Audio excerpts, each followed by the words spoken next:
Everybody says that you need to learn to live below your means, but that can be really, really difficult if you've never done that before. And it's also really difficult with the way the world is at the moment as well, because every penny seems to be going out towards something. So I want to give you 20 tips on how to live below your means that isn't going to be too difficult to do. It's going to be very easy to do, and it's just going to be a few little habits and a few changes that you're going to need to make to help you start living below your means, to give you more money, to do the things that you love to do, to save money for the things that you want, or just have more money, really. So here are my 20 tips on how you can start living below your means. Hi, my name is Rachel. I'm a solo mum to one, and on this channel I love to talk everything about budgeting, saving and frugal living. And if you like that kind of thing, don't forget to hit that subscribe button. The first one is to ask yourself, why do you want to start living below your means? Is there something that you want to save for? Are you just really struggling at the moment and you need to find different ways to be able to cut back on things and save money? Having a why and knowing what you are doing this for or why you are doing this is going to help keep you motivated and keep you on track. Number 2 is to create a budget. Now everyone goes, oh, bloody budget. It is really important to create that budget, because then you know exactly where your money is going. All money that is coming into your household, whether you are a single person or whether you claim any benefits or whether or not you have a spouse or live with somebody else and it's a household income, knowing how much is coming in, knowing what's going out, knowing what you're saving for, and knowing that every penny is accounted for in some way will help you start saving, start investing, or just start having that little bit of extra money to go and do things with your family that you really love to do.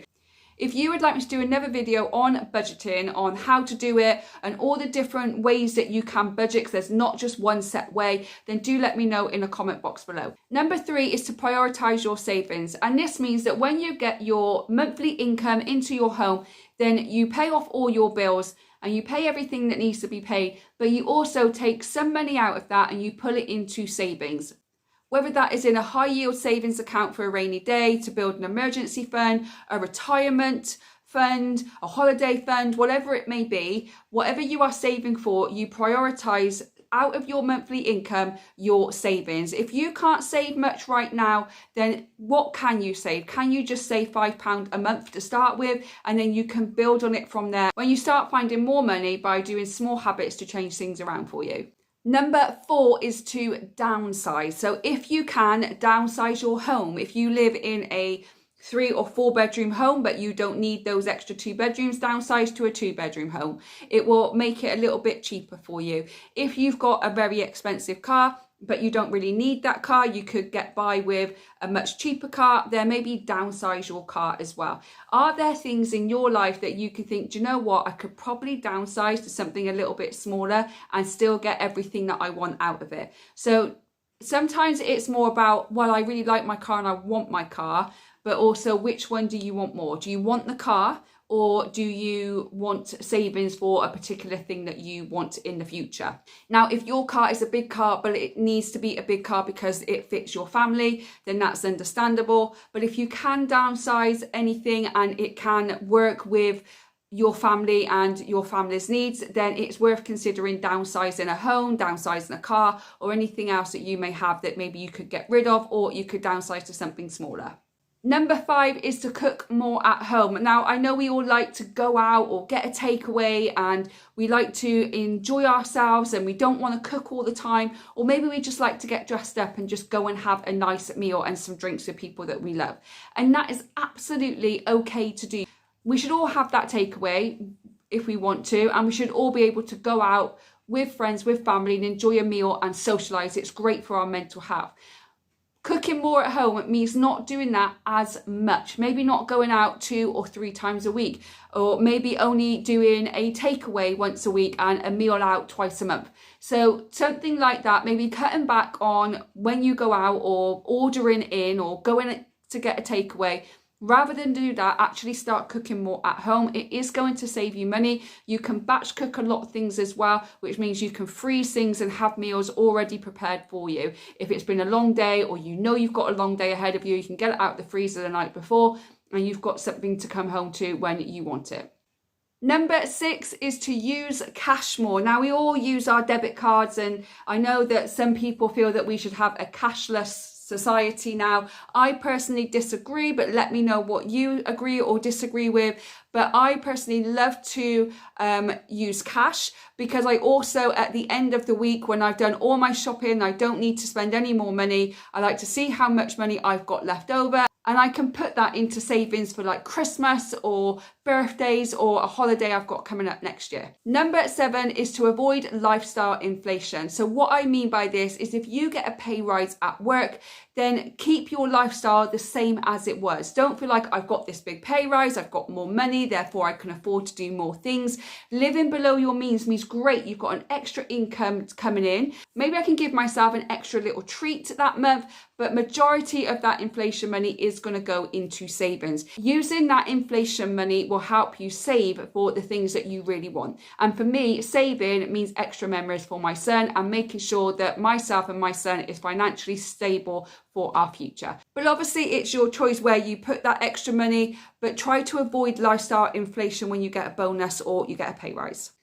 Number 8 is to limit any subscriptions that you have. Now, I would love to know, how many subscriptions do you actually have? Now, I only have 3 subscriptions. I have Disney Plus, I have Amazon Prime, and I have Netflix. They're the only subscriptions that I have. The Amazon Prime and the Disney I pay annually for because it'll work out cheaper, but Netflix don't have that option, so I pay per month, and I always pay the cheapest. I pay the $4.99 and get the adverts, because you don't get that many adverts with them anyway. And I grew up in a world where there was always adverts, and those adverts where you went to make your cup of tea or you went for a quick loo break. So adverts don't really bother me. But if you feel you have a lot of subscriptions, sit down with all the subscriptions that you have and actually start thinking, which ones do I really want, or which ones do I actually use, and then start cancelling out all the other subscriptions. Number 9 is to buy generic brands. So I do this a lot. There's not that many brand names that I do actually buy. My son really does like Cadbury chocolate, but other than that, I usually buy the generic stuff. I'm not someone that is a brand person. I've never kind of been that kind of way. But I know some people only have like Hellmann's mayonnaise, or they only have Heinz tomato soup. I don't do any kind of brands. So if you can, stick with the brands that you really like, but other ones, maybe change to a more generic brand. Most of it tastes exactly the same anyway, but it's definitely worth trying out. And if you don't like it, just go back to the original one and try something else on a generic brand as well. I know some people can be fussy, but buying generic will save you so much more money. Number 10 is to drive a used car. You don't need to go and get a brand new car on finance. You don't need to go to a car lot and buy a brand new car and then you can't really afford that car. You just want it because it makes you look good, it makes you feel good. But I think maybe it's getting older that you start feeling like, I just need a car that's going to get me from A to B, that's going to be basically stable and safe, but I don't need any kind of flashy car because it's just going to get me in debt. So living below your means may mean not going out and buying that brand new car, not going out and getting a car on finance, which is going to get you into debt, but more go and get a used car. My car is a 2017 car and I've had it since 2021 and it's fine. It's going in for its winter check in a couple of weeks' time. I take good care of it as much as I can. I'm always getting it checked over by my dad or by my mechanic so that I make sure that it's fully safe and stable for my son and I when we need to go anywhere.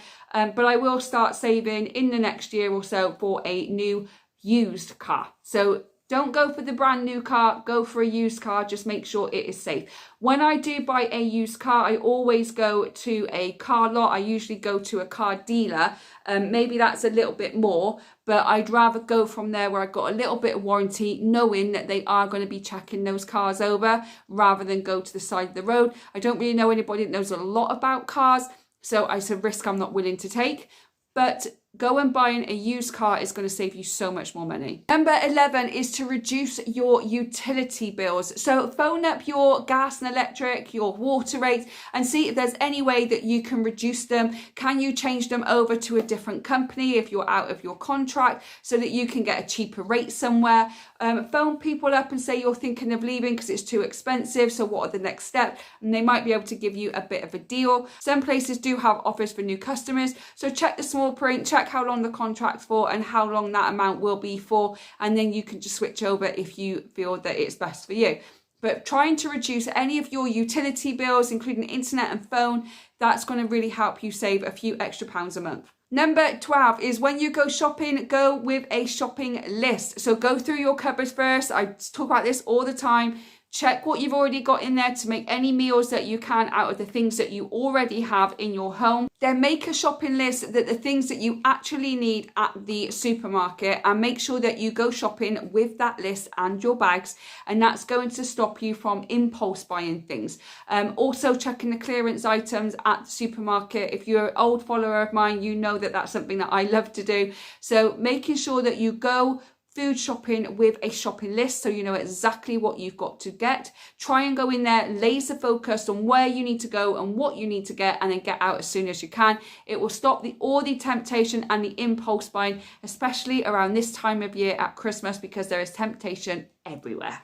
Number 13 is to embrace minimalism. So embrace living with basically nothing in your home. Try and sell it, donate it, throw it away, get rid of it. I know it's hard with kids, but my son and I are going through another decluttering phase. We always going through a decluttering phase because when you've got kids, there's always something to declutter. So he's helping me declutter and get rid of things on all his side of stuff, and I'm decluttering and getting rid of a load of stuff on my side of things as well. And then it's embracing that minimalism and living with empty spaces, or maybe just a few decorations, because a clear space is a clear mind. So get rid of a load of stuff that you don't wear, that you don't need, that you don't use, whether you sell it, bin it, or donate it. Just start getting rid of things. Number 14 is to limit your paid entertainment. Now, we all like to go out and treat ourselves and be entertained.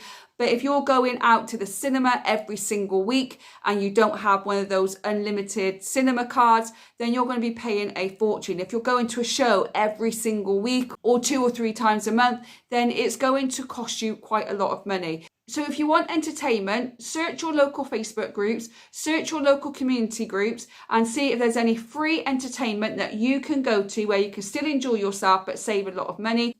And only treat yourself to paid entertainment once or twice a week. It will then feel like more of a treat, but you're using that money that you saved for the things that you really want in your future. Whether that's a house, whether that's a wedding or a holiday, or just saving to pay off debt, then do limit your paid entertainments and increase your free entertainments instead. Number 15 is to start doing your own repairs and maintenance stuff. So if something breaks in your house, rather than just throw it away and get rid of it, see if you can repair it first. If you've got an old unit in your front room or in your hallway or anything and you want to get rid of it, rather than actually just throw it away and get a new one, unless it really is that bad, see if you can give it a lick of paint, or you can put new handles on, or you can fix it up in some way just to be able to keep that, but also make it look something fresher and newer in your home. Also, making sure that you are taking care of things in your house, like you're taking good care of your fridge freezer, you're defrosting the freezer, or you're cleaning the fridge out regularly, making sure you're taking good care of your washing machine, making sure you're taking really good care of your car as well. By taking good maintenance of things is going to make things last longer, and it's not an added expense that will just randomly come out of the blue. The more you take care of things, the longer they will last you. Number 16 is to delay on any big purchases you want to make. So if you want to go and buy something like a massive TV, before you actually go and buy it, delay it. Take a week, take 2 weeks if you want to. Wait for a sale to come up. So Black Friday is coming up. So if you wanted a TV and you want to go and get it now, if you can go without one for a couple of weeks, wait for the Black Friday sales to come in. Sometimes we impulse buy. Everybody does it. I don't know anyone that says that they don't. Everybody will impulse buy. So before you make any big purchases, put it to one side, put it in your wish list or in your basket, but don't buy it. And just go and sit on it for a little while. Go and do a bit more research and see if you can find something a little bit cheaper elsewhere. See if you can buy a refurbished one rather than actually buying a brand new one. Anything like that. Delay on buying the purchases before you have a chance to think about it and digest it. If you still want to do it after 24 to 48 hours, then go and have a look for the offer, see if you can find it cheaper elsewhere to save you a little bit extra money. Number 17 is to shop secondhand. You know I love a good charity shop or a good car boot. I do like to shop secondhand. You can go to charity shops, you can find some great things in there, or you can go on places like Vinted, Facebook Marketplace and eBay to find some much cheaper secondhand items. I also suggest, which is not secondhand, but do check the sales in the local supermarkets with their clothes, because they often do a sale that will help you save a little bit extra money. Number 18 is to use cashback apps or voucher codes or coupons. So I love doing cashback apps. Every time I go online to buy something, I usually go through a cashback app. Also, my bank has a cashback reward system as well, that if I buy anything with my debit card, they will give me cashback on it. It doesn't mean that I will buy more from my debit card, but if I'm buying something that is a bit of a bigger purchase, then I will buy it on my debit card, and therefore I know that I'm also going to get cash back on that. And if I go through the cashback app as well to the website, I'll get even more cash back as well. So I love doing those kind of things. So cashback apps are brilliant. Also making sure that you are checking voucher codes, because sometimes you could go in and get a voucher for a certain shop. And also any coupons that you may find. So I know with Farm Foods, they send like a newsletter through the door every now and again, and they've got coupons there. My mum cuts them out because she gets her loo roll from Farm Foods.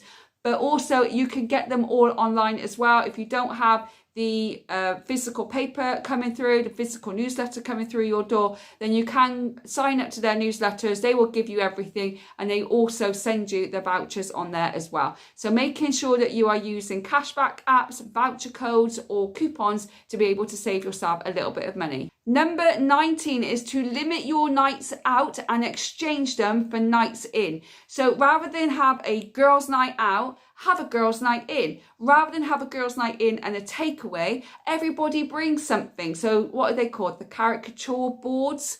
And everybody does a caricature board. I see it online all the time where people have said, right, we've all got to do a caricature board, and everyone's got to pick a colour, and you've got to bring all of that to someone's house, and it could be someone's got pink, someone's got yellow, or you could do a Disney themed one, or it could be, right, someone's doing the starters, someone's doing the mains, someone's doing a dessert, and someone's doing the snacks, and you do it all on a caricature board. That way it spreads the cost between all of you, but you're not going to be spending half as much as you would if you went out to have a drink or have a girls' night out. Not saying that you can't do that, but maybe don't do it all the time, and instead change your girls' night out to a girls' night in to help you save money. And number 20 is to set financial goals. Now, I have a video coming up on this at the end of December, and it is how to set your financial goals for 2025. So do you set financial goals? I would love to know. I've been setting them for the last 2 years, and they are very, very helpful on keeping me focused, keeping me motivated, and knowing where I want my money to go, and stops me buying things that I don't really need. So number 20 is to set your financial goals for 2025 to keep you focused, motivated, and to keep you on task of what you want to achieve for your financial situation in 2025. So that is all I have for you. That is my 20 tips on how to live below your means. But I would love to know if you have any other tips on how to live below your means as well. If you do, drop them down in the comment box below so we can all learn from one another. If you have found value from this video, don't forget to give me a thumbs up. Don't forget to subscribe so you don't miss any future videos from me. Don't forget to share the video to someone that might find this helpful. I hope whenever you're watching this, you're having a good morning, good day, or good evening, and I'll see you on the next one. Bye, guys.